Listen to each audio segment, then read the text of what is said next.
Terminamos la unidad número 3, la época colonial, con el tema número 5, la crisis del Imperio Español y las reformas borbónicas.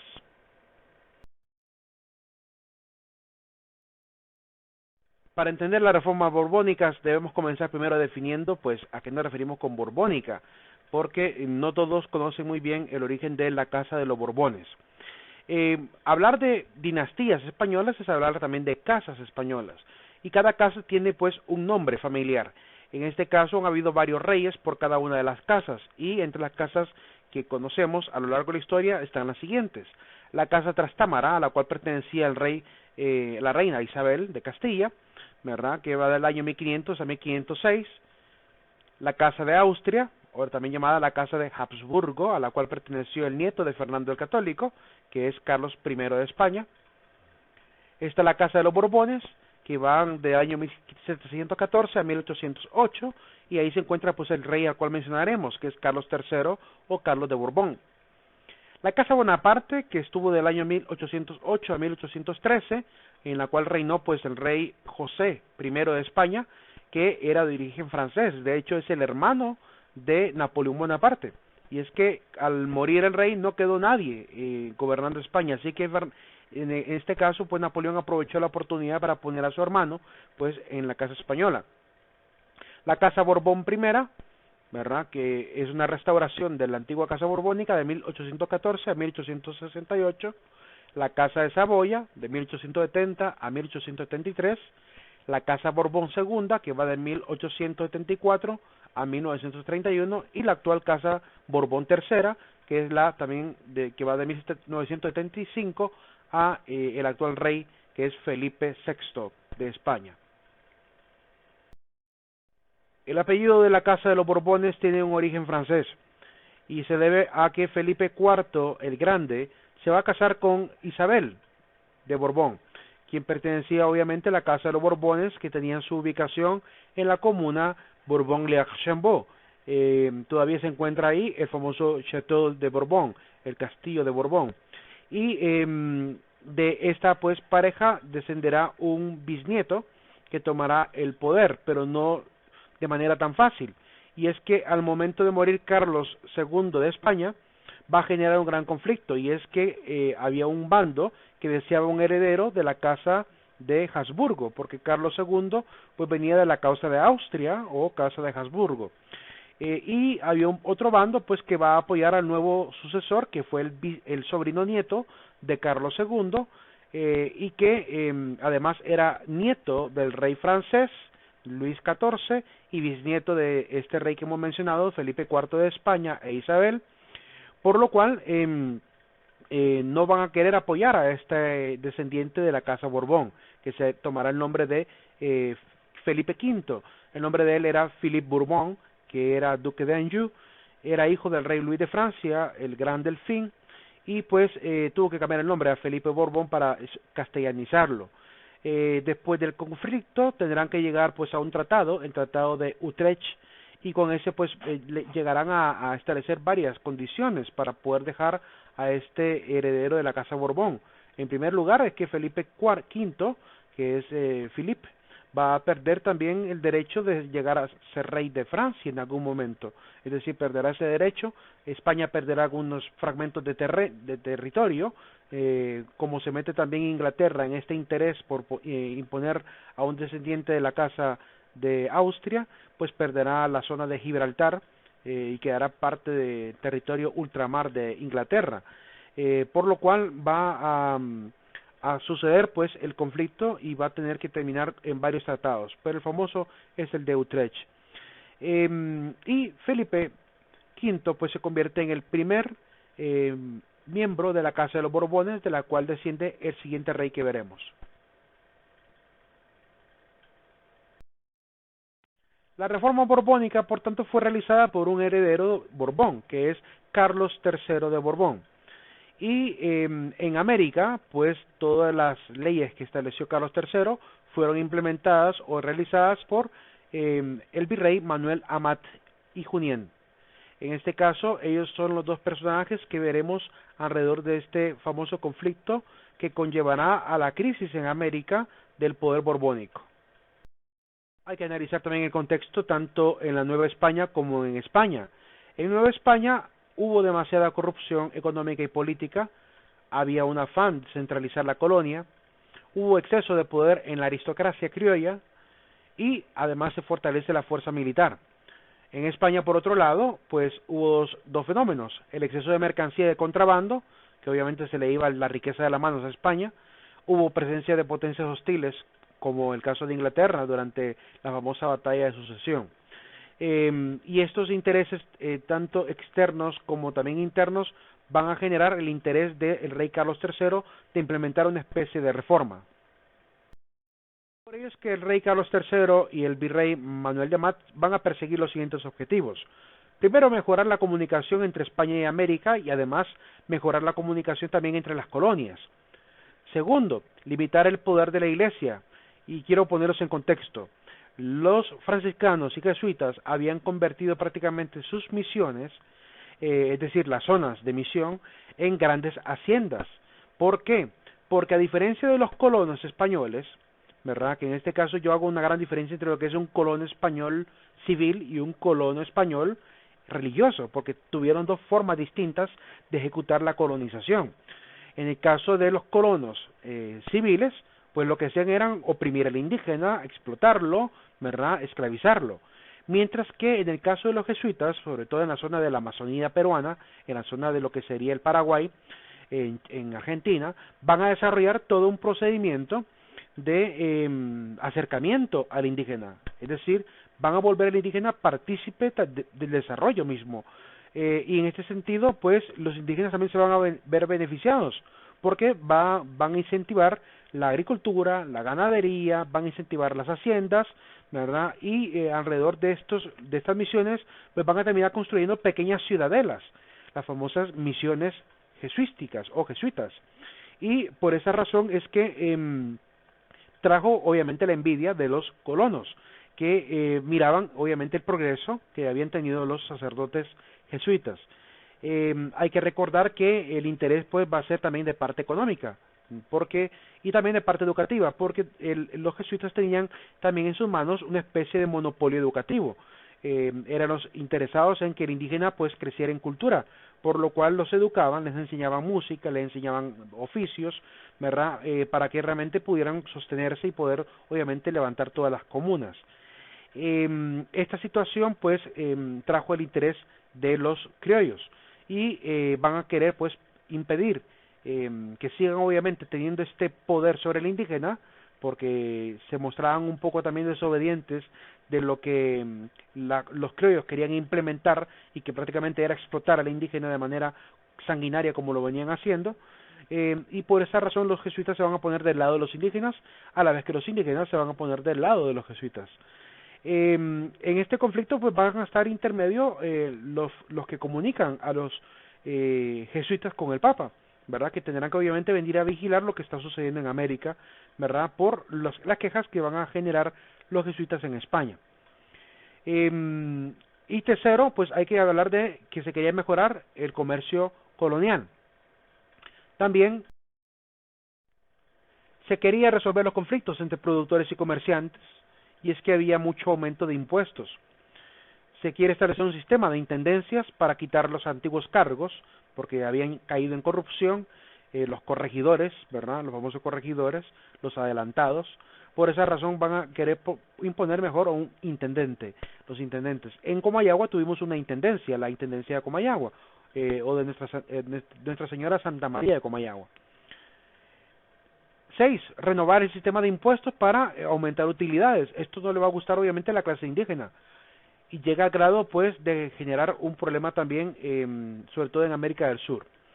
Aumentar la fuerza militar para contrarrestar los ingleses invasores, que también obviamente había mucho filibustero, ¿verdad? Y mucho colono inglés, ya estaban entrando por el norte y querían obviamente venir también por Centroamérica, y esto obviamente puso en alerta a los criollos, que van a hacer todo un levantamiento y defensa tanto de la zona estadounidense como de la zona mexicana y la zona centroamericana.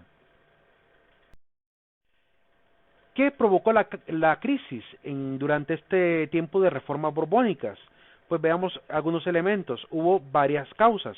Hubo causas sociales, causas políticas, causas económicas y causas religiosas. Al menos solo mencionaremos una causa religiosa.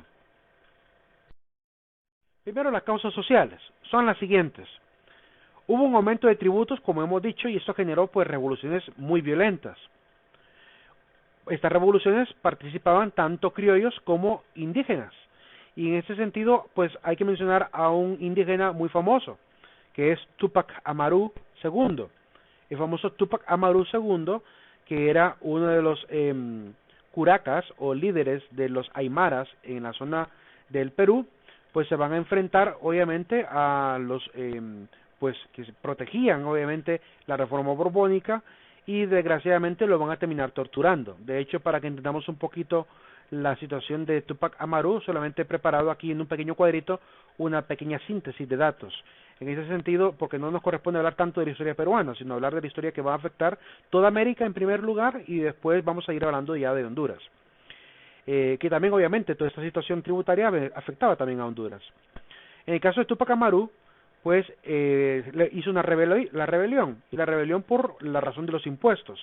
Era pues llamado José Gabriel Condorcanqui, ¿verdad? Popularmente terminó siendo llamado originalmente, porque era el nombre original, Túpac Amaru II.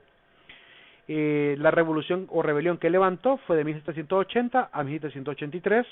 La causa, la corrupción de los corregidores y el aumento de los impuestos. Fue torturado con intento de desmembramiento, como pueden ver en esta pintura, ¿verdad? Quisieron pues desmembrarlo tirándolo de caballos. No murió así, sino que al final tuvieron que terminaron decapitando. Y sus 8 comandantes fueron ahorcados, incluidas 2 mujeres, Bartolina Sisa y Gregoria Apaza. Esto lo sufre obviamente tanto el indio como el criollo, ¿verdad? Entre los comandantes también había pues comandantes españoles, ¿verdad? Es decir, criollo, mejor dicho. Por esa razón se convierte en un conflicto violento. Es que miren, hay que entender una situación. Cuando un gobierno exige tributos, tiene que aprender también a saber pedirlos, a saber colocarlos como parte de la dinámica. Pero en nuestros gobiernos, desde la época colonial hasta nuestros días, sigue habiendo esa violencia para con el pueblo. Hablar de impuestos es hablar de una imposición, de algo que no es voluntario, sino que todos estarían obligados a darlo. Y siempre que se hace un aumento de impuestos, siempre va a haber cierto enojo de parte de la población. De hecho, algunos estadistas y economistas ven el problema de los impuestos como un tema de violencia estatal, y hay que aprender a lidiar con ello, ¿verdad? Es decir, a tomar las mejores decisiones. En Honduras tuvimos el caso del año 2013 o 2014, cuando llega ya Juan Orlando e impone el aumento de la venta, ¿verdad? El aumento del impuesto sobre la venta, que lo subió del 12 al 15% de un solo, que fue un golpe duro a la canasta básica. Pero obviamente eso generó un levantamiento social, así que lo mismo que ocurría en la colonia va a seguir ocurriendo mientras hayan políticos que tomen esas malas decisiones. Cuando se hace un aumento de impuestos se tiene que considerar también la voluntad popular, ¿verdad? Es parte del negocio, se debe implementar. De hecho, más adelante hay un prócer nuestro, ¿verdad?, que dirá la siguiente frase: cuando un gobierno esté dispuesto a exigir impuestos con la derecha, tiene que aprender a generar trabajo o ingresos con la izquierda. Es decir, tiene que aprender a sobrellevar un equilibrio. Y el prócer al cual me estoy refiriendo es José Cecilio del Valle. Causas políticas. Miren el mapa de la dinastía Habsburgo, solamente había 2 virreinatos, el de Nueva España y el de Perú. Ya en la dinastía Borbón surgirán los otros 2 que hemos mencionado anteriormente, el de Nueva España, ¿verdad?, y el de Nueva Granada y el de La Plata. Esa reducción de la región de los virreinatos trajo también un poco de empobrecimiento, porque va a reducir también el acceso a los impuestos, por lo cual el cambio borbónico no sirvió de mucho. Querían controlar regiones más pequeñas, pero para controlar esas regiones más pequeñas también bajaron obviamente el ingreso a cada una de las regiones. Eso conllevó obviamente al empobrecimiento de algunos de los virreinatos, sobre todo aquellos que eran más pequeños, como el de Perú, y es donde más se realizó conflictos también. Causas económicas. Las causas económicas son las siguientes: el aumento de tributos y recaudaciones, ya lo hemos repetido como un objetivo y ahora pues se convierte en causa de la crisis. Se activó la minería trayendo el trabajo duro. Se mejoran las transacciones del comercio, pero eso solo beneficia obviamente a la corona. Hubo decadencia portuaria de los antiguos puertos por los nuevos puertos que se van a fundar.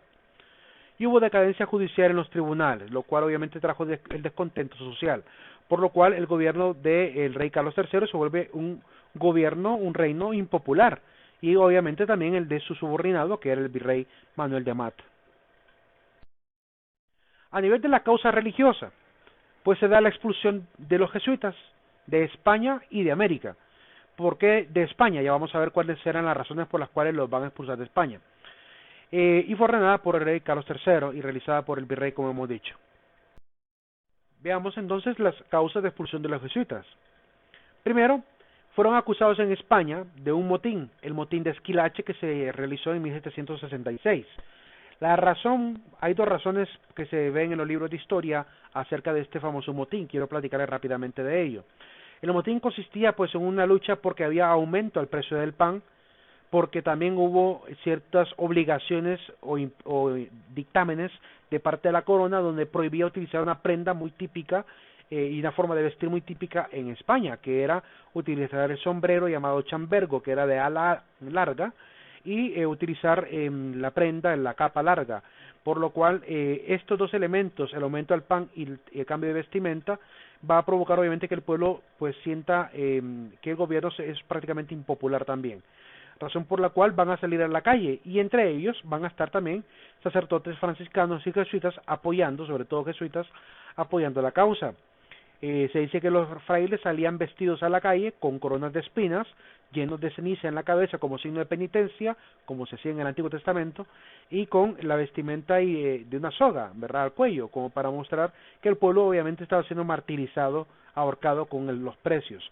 Por esa razón, a favor del pueblo, es que los jesuitas se ganarán el cariño del pueblo, pero el enojo de la monarquía. En España también se va a generar la famosa noticia de que los jesuitas van a incentivar a desobedecer al absolutismo. Además de este motín, pues enseñaban que si el rey no cumplía con su defensa a nivel de la seguridad que debe dar a los ciudadanos, su seguridad en el sentido económico, pues en este caso el ciudadano vasallo o súbdito no tendría por qué darle ningún tipo de obediencia. Tipo de enseñanzas como esas son las que se supone los jesuitas enseñaban, razón por la cual se ganarán obviamente el disgusto incluso en América, porque algo parecido también sucedía en América. 3. La lealtad de los jesuitas era mayor al Papa que al rey. Por esta razón veían en ellos un peligro, porque si desobedecían al rey, obviamente cada vez más generarían el disgusto también del pueblo. Y 4, pues querían, como hemos dicho, el dinero de la desamortización de los bienes que iban a expropiar, porque si en América quitaban las haciendas, les iban a quitar todo tipo de posesión y que después iban a poder rematar. En el libro de Carlos Fuentes, El espejo enterrado, del año 92, hay un fragmento que me pareció muy interesante y quiero compartirlo. Dice claramente acerca del problema y conflicto de los jesuitas que van a ser expulsados de América. Intenta entender por qué es que los expulsan, ya sabemos por qué, ya sabemos las causas, y a su vez presenta lo que llama una paradoja, y yo le llamo pues una irónica paradoja. Dice él: fuesen cuales fueran las razones de la monarquía para expulsar a los jesuitas, cosa que ya sabemos, el hecho es que resultaron profundamente contraproducentes en el Nuevo Mundo. He aquí una paradoja más. Las reformas borbónicas habían promovido el estudio de las ciencias en España, pero en el Nuevo Mundo habían sido precisamente los jesuitas quienes habían fomentado tales estudios modernos. En vez de trincherarse en la escolástica, los jesuitas les habían arrebatado el poder a los tomistas, lo que enseñan a Santo Tomás de Aquino, quienes habían dominado el pensamiento político a través de las enseñanzas de este santo. A la vez que intentaron renovar desde adentro el tomismo, los jesuitas le sirvieron a las élites hispanoamericanas grandes platillos de Descartes y Leibniz, es decir, que el sistema de enseñanza de ellos había superado ya al sistema medieval. Y en América intentaron educar no con el sistema medieval, sino con el sistema ya moderno. De hecho, fueron los jesuitas quienes trajeron a América Española el espíritu reformista de los Borbones, y es aquí donde yo veo la ironía. Qué irónico que aquellos que estaban más adeptos a manejar esta idea de progreso, de cambio, de reforma, sean los primeros en ser expulsados de América. Pero bueno, la historia es justa, y ya les digo por qué. Aún con tanta lealtad al Papa de la época, que era el Papa Clemente XIV, pues se vieron obligados a suprimir la Compañía de Jesús. Esto es algo bien interesante porque solamente ocurre en el lado occidental de la Iglesia Católica, es decir, de Roma hacia América. Pero en cuanto a lugares como Rusia, no respetaron para nada este dictamen de parte del Papa. De hecho, hubo una zarina que va a proteger a los jesuitas. Y también habrá algunos políticos que van incluso a pedirle al Papa, un rey que le pide al Papa el derecho de poder abolir a los jesuitas o de hacer lo que él quisiera con los jesuitas, y prácticamente termina engañando al Papa porque le otorga al Papa el poder, pero al final lo que hace más bien es fundarles un convento, es decir, para darles más fuerza, y el Papa ya no podía hacer nada ahí porque ya le había otorgado la potestad. Pero como digo, la historia pues va a resarcir el daño que se provocó a los jesuitas. Aquí quiero mostrarles una imagen de cómo en América del Sur se educa en historia, a través de cómics. Lo sé, padre, pero lamentablemente el rey Carlos III se hartó de vuestra orden religiosa, los ve como rebeldes. Estos jesuitas y sus burlas me tienen cansado, dice Manuel de Matt. Por todo Chile sucede lo mismo. Aquel día los jesuitas arrestados para ser reportados del reino, avancen en el camino, los esperan las demás carretas, porque realmente a los jesuitas los terminan metiendo en carruajes y llevándolos a barcas presos, ¿verdad? Como si fueran criminales, ¿verdad? Y eso es lamentable porque en la historia obviamente queda guardado el grado de poder que tuvieron los reyes por sobre la iglesia incluso, porque tuvieron que prácticamente convencer al Papa de hacer esta supresión. Y este fenómeno pues tuvo consecuencias difíciles para América. Obviamente a la iglesia le va a afectar porque van a perder todas las misiones del Paraguay y la Amazonía peruana. Pero también el tema de los bienes de la iglesia se pierden.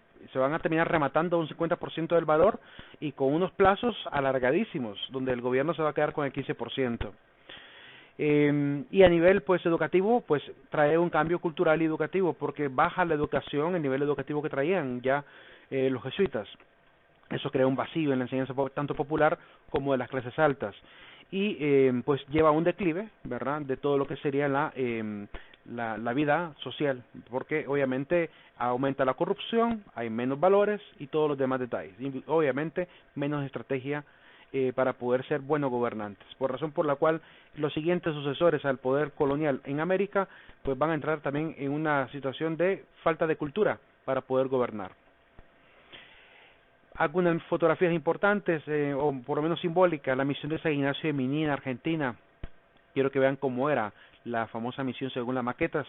Eran una serie de edificios donde convivían tanto frailes como indígenas, ¿verdad? Y trataban de vivir pues en la vida común, ¿verdad? Agricultura, ganadería, fabricación de quesos, todo lo que se pueden imaginar de una vida comunitaria. Y la misión de la Santísima Trinidad del Paraná en Paraguay. Lo único que hacían los jesuitas realmente era compartir con el indígena día a día. Les enseñaron la cultura, se arriesgaron incluso hubo algunos frailes que incluso murieron tratando de llegar a los indígenas para poder comunicarse con ellos y poder entenderlos, poder aprender su lengua, ¿verdad? Y enseñarles la parte religiosa. Y también obviamente hubo maltrato de parte de los españoles, ¿verdad? Algunos jesuitas también fueron asesinados. Para terminar, quiero recordarles que existe la película que no sé si había mencionado, que es La Misión, donde sale Robert De Niro y Jeremy Irons y el famoso actor Liam Neeson, que es famoso actor de películas de acción. Esa película está basada en hechos reales, así que es una película de carácter histórico que ganó el Oscar, ¿verdad? Y que cuenta obviamente todo el trayecto y duro camino que tuvieron que pasar los jesuitas para poder después ser expulsados de la colonia. Y todo lo que también vino como consecuencia también a la vida colonial. Y para terminar, un dato interesante. La historia a veces es justa, y en este caso fue justa con los jesuitas, porque 41 años después, 1814, con la bula Solicitudo Omnium Ecclesiarum, el Papa Pío VII regresa nuevamente a seguir sirviendo en la iglesia, y por eso hasta el día de hoy tenemos jesuitas, ¿verdad? Incluyendo el mismísimo Papa Francisco. Por cierto, la traducción de Solicitudo Omnium Ecclesiarum es lo solicita toda la iglesia. Ese era el sentir, fue injusto el trato que se le dio, ¿verdad? Y por eso se resarce el daño.